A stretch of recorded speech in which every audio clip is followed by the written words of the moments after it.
All right, thank you very much. Now, we know we don't have much time, but we can get a brief comment about this call for the setting up of a national moral and integrity council out of the Church of Pentecost convention, where it invited most of our big men and women too, on national moral vision plan, because they are seeing that there's too much looting in the country, there's all of these behaviors going on, and so there's a need for a national moral vision plan.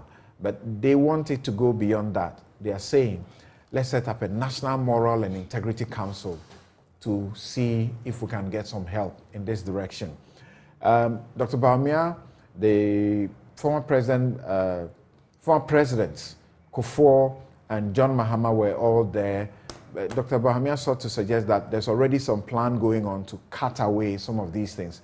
Let's hear what he had to say, and then we'll take your brief comments.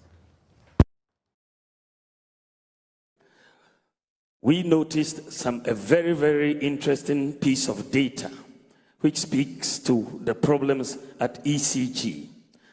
We looked at the data, and for a period of 4 years or so, the revenues of ECG were virtually constant. I said, this cannot be possible. How can you get more customers and your revenue is constant? And the interesting thing was that the value was virtually the same, the constant value. They didn't even take their time to change the value.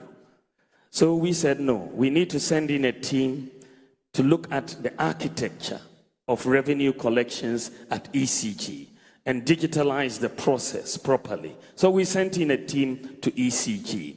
They were collecting 450 million Ghana cedis a month. When we sent in the team, there was sabotage. Malware was introduced into the system by people working right there. We worked through that with the help of national security, and we then brought in a whole new architecture for ECG, thanks to the Minister for Energy, Matthew Poku-Prempeh. We brought in a whole new architecture for ECG. And after this completion of this work from the digitalization process, 450 million a month has now increased to 1.2 billion every month. Just think about it. We are all here to consider how we deliberate on the development of our nation using moral vision. And as I've said, you don't talk morality without talking humanity. So Pentecostal Church has done well in organizing this huge meeting, and I'm sure the meeting is also being relayed across the nation.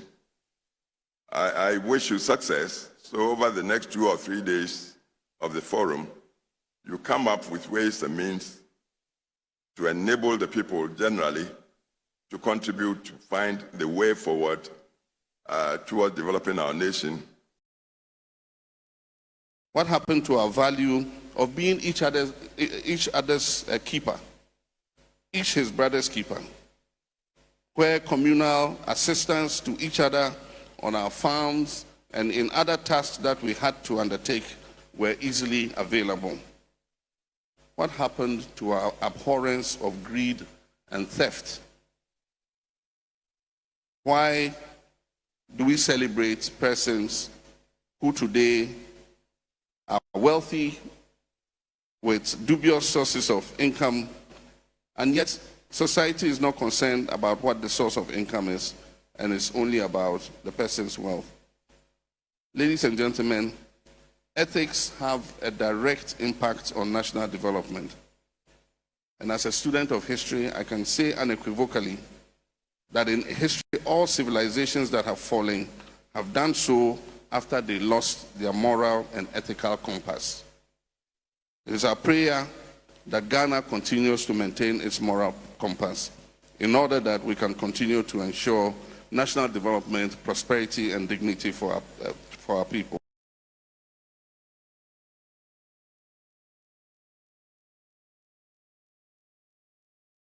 Isn't it? Like we know in elsewhere, in the UK and elsewhere, it's the systems that is making people do the right things, isn't it?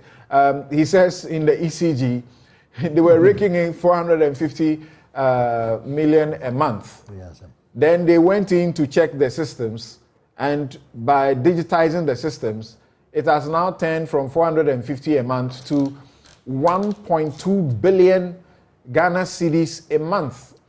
He said they did the same thing for the passport acquisition.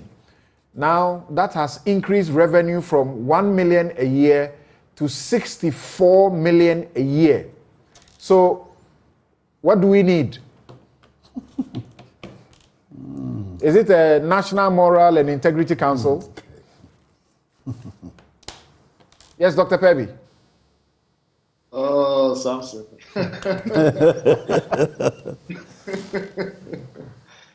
Well, first of all, congratulations to the Church of Pentecost for pulling this together. I think they've done something that even as a country itself we haven't done, to bring opposition parties together, past presidents, and all the arms of government, parliament, judiciary, executive, and all of that. So kudos to them.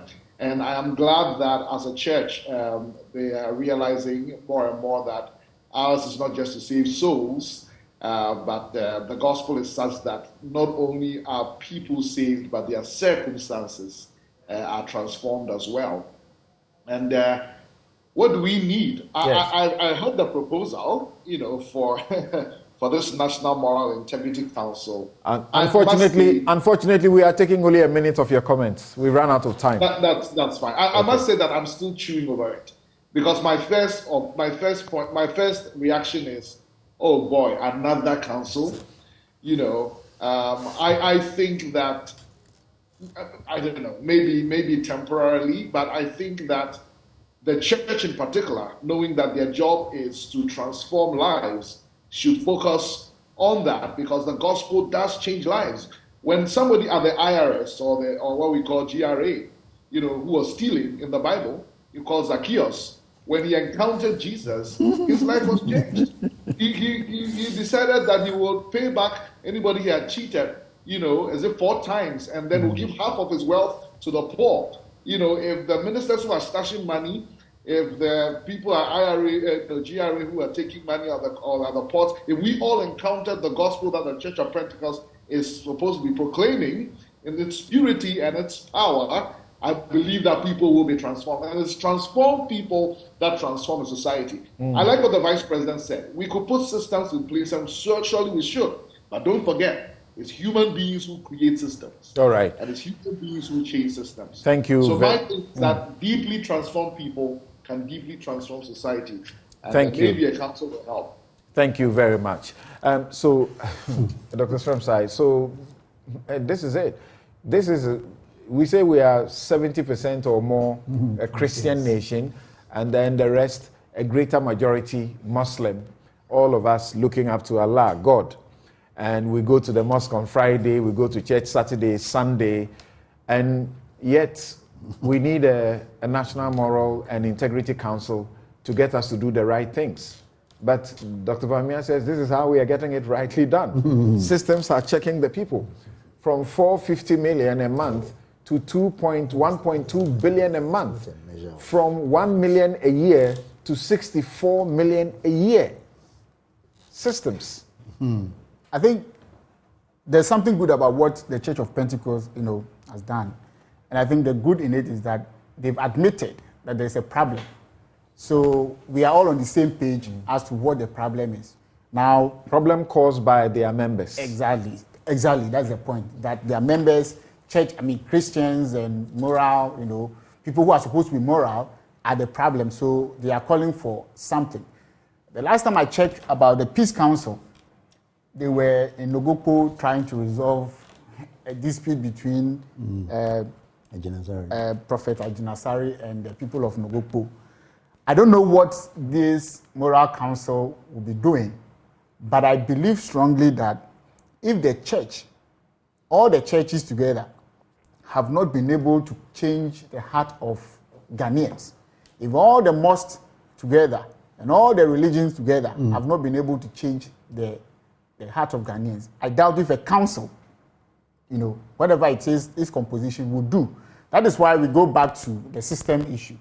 But again, what is the point in having all these effective systems when those at the top can easily, take away the money and spend it, and then we'll come back to square one. So it's a chain issue. If you put out the council at the churches, they say the moral character of the nation has dipped at all levels. Hence the need for the establishment of this NMIC to curb social vices. People have asked the question, those in the front pews, who are they? They are the very people that are holding those society, away from what is good. And so, if the churches is it an admission that they have failed? And if they have failed, are they moving away so that we set up a council and give them the responsibility of the church? I mean, the church should be able to explain this, because I don't see what the council will do, which the church cannot do, unless it's another channel for spending the taxpayers' money and not national resources to solve problems that the churches are supposed to do. That's too much meat spoil the broth. No. I think I agree with Doctor. I mean, what's that council for? I mean, the 70%. So that they will 70% are your members. Consistently ensure there is a consciousness. Where elsewhere there is a minister of happiness. Consistently. We've said various councils and councils. What does it do to us? It doesn't add value to anything. Even talking about achieving financial targets, it's not part of moral values. You see, it depends on how you go about it. We are talking about moral values. So for me, the council is another time which I don't want to talk about. The church should focus on the flock and teach them the values and tell them to apply the values. Because all these things are happening that on Sunday we all go to church. On Friday we all go to Muslims. How do people steal money? How do people drive people on the floor? How did that young man choke that guy? Maybe we should host the brains behind this. Like Dr. Stromsai said, What is it that the church is doing that the moral whatever authority will now come and do? Is the church not doing enough?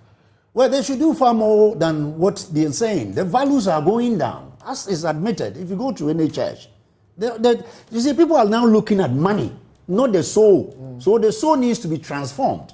Unfortunately, now it's wealth. It's not about winning souls, it's about wealth. And when wealth take over, then the morality goes. And this is exactly, so I would urge the churches that they should go back to what the Bible says and teach people the values. The values are in the Bible. But they have been teaching. They have been teaching for how many years? Tomorrow, the thing is that tomorrow they will invite me. People don't. I steal money. They invite me to be the chairman of the finance the harvest committee, and I'll give you money. And when I give you money, nobody check the source of my money. I mean, that is where the issue comes in. See, there was a time when Jesus went to the synagogue and whipped everybody. Why? Because he realized that what they were saying was completely different from what they were doing. Exactly. So then he has to whip them to remind them that don't just be telling the people what to do, but do what you are saying. So if you keep rewarding people who you know, or you have reasonable cause to believe that have committed crimes, you give them front pews, you give them positions in the church, and you come back and say, let's all do the right thing, the people know that then you are not being honest with them, and they will disregard whatever you are saying and find a way of surviving. Interesting. My guest on Newsfile that you have been hearing have been Justice Stromsai, Senior Lecturer, Faculty of Law, GIMPA, and Managing Partner, Petroleum Solicitors. Dr. Richard Etuahene is Corporate Governance and Banking Consultant, Solman Partners and Financial Consults Limited. We had spoken and hosted Amechi Insofo, cross-border asset recovery expert.